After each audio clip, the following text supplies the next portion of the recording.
ഇന്നലെ പുറത്തിറങ്ങിയ BJPയുടെ പ്രകടന പത്രിക നുണയിൽ കെട്ടിപ്പൊക്കിയ ഒരു ചീട്ട് കൊട്ടാരമാണ്. കഴിഞ്ഞ 10 വർഷം നൽകിയ വാഗ്ദാനങ്ങൾ അതൊന്നും പാലിക്കാതെ വീണ്ടും പൊള്ളയായ വാഗ്ദാനങ്ങളാണ് പ്രകടന പത്രികയിൽ നൽകിയിട്ടുള്ളത്. പറഞ്ഞിരിക്കുന്നത് പ്രകടന പത്രിക BJPയുടെ ഏകമത രാഷ്ട്രത്തിന് ഉള്ള വലിയൊരു പ്രഖ്യാപനം നടത്തിയിട്ടുണ്ട്.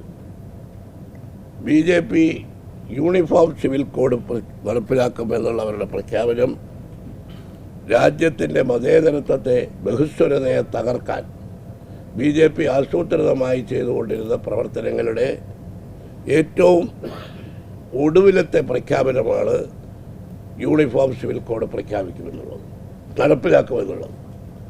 അതിന് മുന്നോടിയായിട്ടാണ് നേരത്തെ പൗരത്വ നിയമ ഭേദഗതി വന്നു. കാശ്മീരിന് നൽകിയിരുന്ന ഭരണഘടനാ പദവി 370 റദ്ദാക്കി.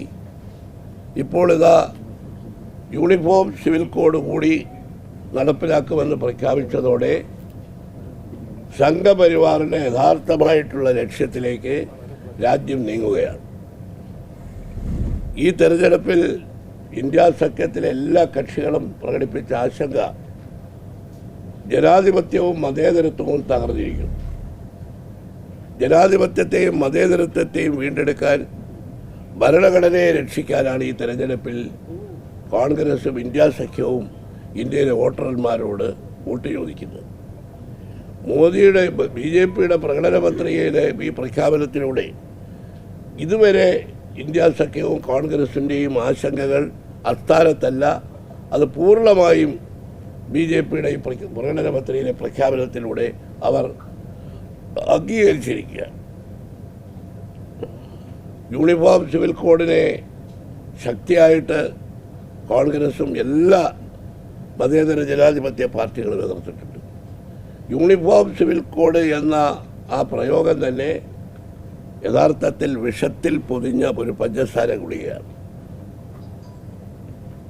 ഇന്ന് നമ്മുടെ രാജ്യത്ത് നിലവിലുള്ള എല്ലാ നിയമങ്ങളും, അത് സിവിൽ നിയമമാകട്ടെ ക്രിമിനൽ നിയമമാകട്ടെ, അത് ഇന്ത്യയിലെ എല്ലാ ജാതി മതസ്ഥരായിട്ടുള്ള ആളുകൾക്ക് ഒരുപോലെ ബാധകമാണ്.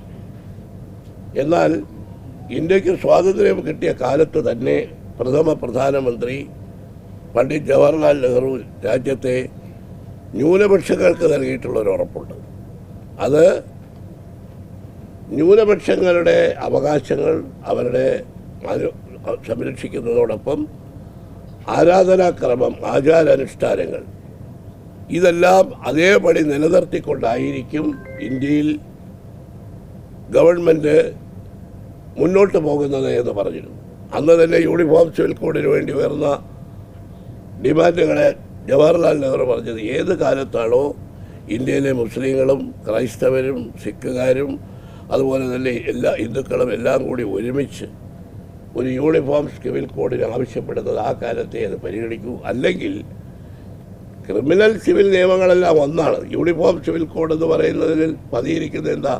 വ്യക്തി നിയമങ്ങളെല്ലാം ഏകോപിപ്പിക്കുമെന്നാണ് പറയും. ഓരോ മതത്തിനും വിശ്വാസത്തിനും വ്യക്തി നിയമങ്ങൾ ഇപ്പോൾ നിലവിലുണ്ട്.